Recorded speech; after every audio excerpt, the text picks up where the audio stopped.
Now अब आपका ये क्वेश्चन आएगा, ठीक है। इस क्वेश्चन में आप क्या कर सकते हैं, ये आपका कितना है 10, ठीक है। सो इस क्वेश्चन में Ix निकालना है यूजिंग सोर्स ट्रांसफॉर्मेशन। पहले मैं आपको वैसे बेसिक बताता हूँ कि किस तरह से आप निकाल सकते हैं, ठीक है। आप करंट ट्रैकिंग से भी निकाल सकते हैं, ठीक है। करंट ट्रैकिंग से क्या होगा, आप इस डायरेक्शन में 24 मिली एम्पियर्स आया, ठीक है। इधर Ix चला गया, that means 24 milli amperes minus Ix इधर से जाएगा, ठीक है। और इस करंट सोर्स का काम ख़त्म हो गया, इसमें आप KVL अप्लाई करें, आपका आंसर आ जाएगा, because there is only one variable Ix। So ये आपका हो गया। मैंने आपको बताया था डेट आपको करंट निकालना हो then tracking of current is better than nodal analysis. अब दूसरा मेथड क्या है, नोडल। नोडल आप किस तरह से अप्लाई कर सकते हैं, सपोज़ आपने इसको रेफरेंस ले लिया, ये आप भूल जाएं अब, ठीक है। इसको आपने रेफरेंस ले लिया, सो दैट मीन्स ये आपका 0 वोल्ट्स है, ठीक है। नाउ ये 0 है, यहाँ प्लस टू माइनस ड्रॉप हुआ, कितना 2Ix वोल्ट्स का ड्रॉप हुआ, दैट मीन्स यहाँ इस नोड पे कितना पोटेंशियल होगा, इस नोड पे पोटेंशियल होगा आपका -2Ix, ठीक है। नाउ ये नोड 0 पे है, ये करंट सोर्स है, यहाँ मैं वोल्टेज नहीं बता सकता बिकॉज ये करंट सोर्स है, दैट मीन्स यहाँ मुझे एक वेरिएबल लेना होगा, ठीक है। ये और ये नोड सेम है, दैट मीन्स इस नोड पे मुझे एक वेरिएबल लेना होगा, सो सपोज V1, ठीक है। But instead of taking a variable मैं Ix की टर्म्स में ही लिख सकता हूँ। कैसे, ये Ix करंट नीचे आ रही है, दैट मीन्स प्लस Ix को प्लस में एंटर करवाओ तो ये ड्रॉप कितना होगा 10Ix। सो ये 0 है, -2 प्लस राइज हुआ, that means V1 is equals to 10Ix, ठीक है। सो ये आपका जो नोड है दैट इज़ 10Ix। सो अब आप इस नोड पे KCL आप लगा सकते हैं, ठीक है। सो इस नोड पे KCL लगा के देखते हैं। सो आपको निकालना क्या है, सो आप ये जो करंट है that is incoming current, that means 24 milli amperes, ठीक है। नाउ ये इनकमिंग करंट है, बाकी मैं आउटगोइंग एज्यूम करूँगा, ठीक है। So this current is outgoing current Ix plus this outgoing current would be this node potential minus this node potential, that means 10Ix potential minus lower potential that is -2Ix divided by 5, ठीक है। Now क्योंकि मैंने यहाँ मिली amperes में लिया है, ठीक है, इसलिए अगर आप डायरेक्टली करंट के लिए सॉल्व करें तो मिली एम्पियर्स में ही आएगा, ठीक है। और अगर आप इसको एम्पियर्स में कन्वर्ट कर लें, ठीक है, इसको अगर आप एम्पियर्स में कन्वर्ट कर लें देन एम्पियर्स में आंसर आएगा। सो मैं डायरेक्टली मिली एम्पियर्स में ही लेके चलता हूँ, ठीक है। सो ध्यान रखना मैंने मिली एम्पियर्स में लिया। सो 24 है यहाँ पे, आप यहाँ 5 है, दैट मीन्स ये कितना हो जाएगा आपका 5Ix प्लस दिस, ठीक है। LCM आप लोगे तो फिर ये 5 उधर मल्टीप्लाई में जाएगा तो कितना हो जाएगा 24 × 5 बिकम्स 120, ठीक है। 5Ix plus 10Ix minus minus हो जाएगा आपका प्लस, ठीक है। ये हुआ आपका 10, 15 and 17, so 17Ix is equals to 120, that means Ix is equals to 120 divided by 17। So ये जो आपका आंसर आएगा that would be 7.056 amperes. So जहाँ आपने एम्पियर लिखा वहाँ आपका सब कुछ गलत हो गया, क्यों, बिकॉज मैं यहाँ पे 24 मिली एम्पियर्स लेके चला था। सो जो आंसर आएगा, करंट जो आएगी that would be in milli amperes, ठीक है। सो ये आपको ध्यान रखना है। नाउ अब यही क्वेश्चन सोर्स ट्रांसफॉर्मेशन से किस तरह से हो सकता है, ठीक है, ये आपको देखना होगा। बट उससे पहले आप ये देखें कि अगर आप इस current source in parallel with the resistance को कन्वर्ट करेंगे वोल्टेज सोर्स में तो ये Ix तो ख़त्म हो जाएगा, ठीक है। सो Ix ही आपको निकालना है और Ix को ही आप खा गए तो ऐसा नहीं हो सकता ना। सो इस रेजिस्टेंस को आपको छेड़ना नहीं है, ठीक है। दैट मीन्स यहाँ और यहाँ से आप सोर्स ट्रांसफॉर्मेशन अप्लाई नहीं कर सकते। सो आप जो सोर्स ट्रांसफॉर्मेशन अप्लाई करेंगे वो इस voltage source in series with the resistance से अप्लाई करेंगे।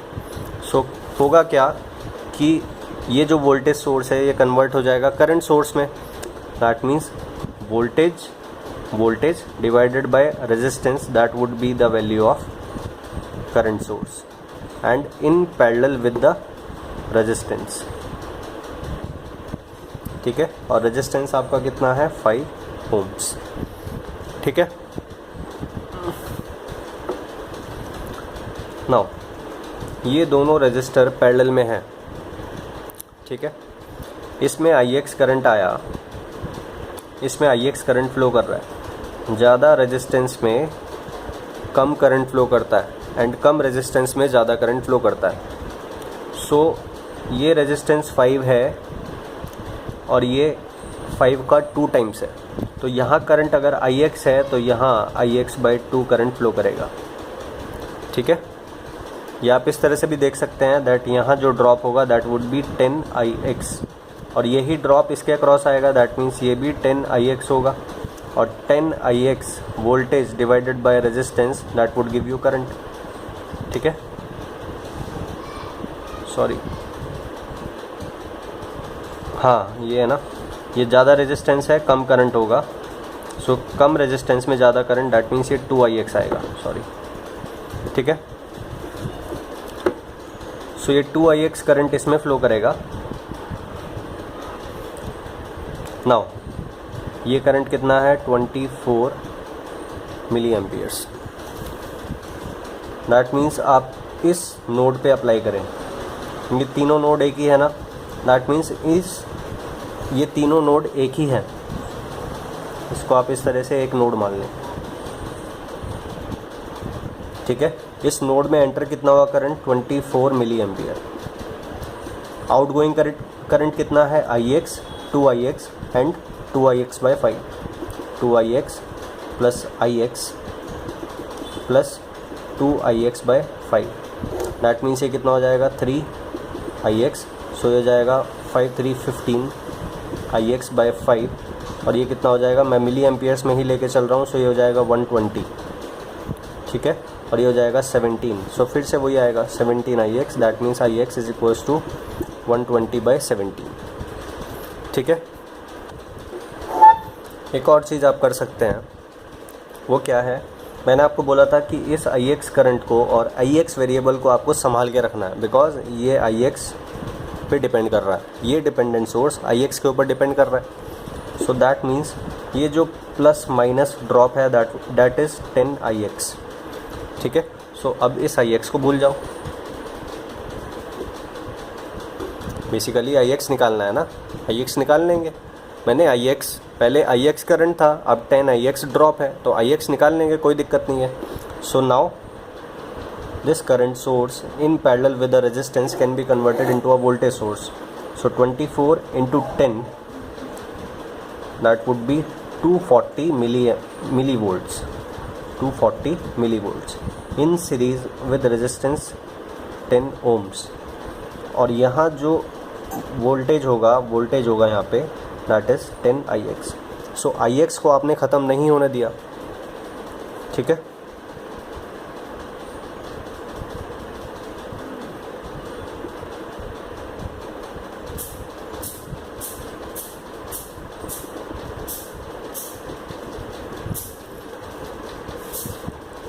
नाउ अब आपको एक यहाँ अप्लाई करना पड़ेगा KVL और एक आपको यहाँ अप्लाई करना पड़ेगा. ठीक है. या फिर एक इधर अप्लाई कर लें इस लूप में, यहाँ से आप गए माइनस से प्लस से होके वापस, और एक पूरा टोटल बड़ा वाला लूप ले लें. ठीक है. सो बेसिकली टोटल सर्किट आपको कंप्लीट करना है KVL में. सो आप ये दोनों लूप्स भी ले सकते हैं और या फिर आप एक लूप ये ले लें और एक टोटल ले लें, या फिर एक लूप आप ये ले लें और एक टोटल वाला ले लें. सो दो आप इक्वेशन मिल जाएंगे आपको. ठीक है. या फिर आप देख सकते हैं दैट आपको डायरेक्टली यहीं से मिल जाएगा आंसर. प्लस टू माइनस क्या हुआ, आपका ड्रॉप हुआ. ठीक है. सो 2IX. फिर उसके बाद आपको एक करंट भी तो एज्यूम करना होगा ना. ठीक है. सो आपको करंट एज्यूम करना होगा, इसलिए आपको एक और वेरिएबल लेना होगा. एक करंट आपको मानना पड़ेगा, ठीक है। या फिर ये जो करंट है डायरेक्टली इस टर्म्स में आप लिख सकते हैं, करंट इधर से फ्लो कर रहा है, यहाँ पोटेंशियल है -2 Ix, यहाँ पोटेंशियल है 240 मिली वोल्ट्स। सो बेसिकली ये यहाँ से डिफ़िकल्ट हो जाएगा, ठीक है। सो आई वेरिएबल आप मान सकते हैं, तो ये जो प्लस माइनस है ये कितना होगा, 5I ड्रॉप होगा प्लस 5I, फिर उसके बाद ये ड्रॉप होगा फिर से 10Ix इज इक्वल्स टू 0। फिर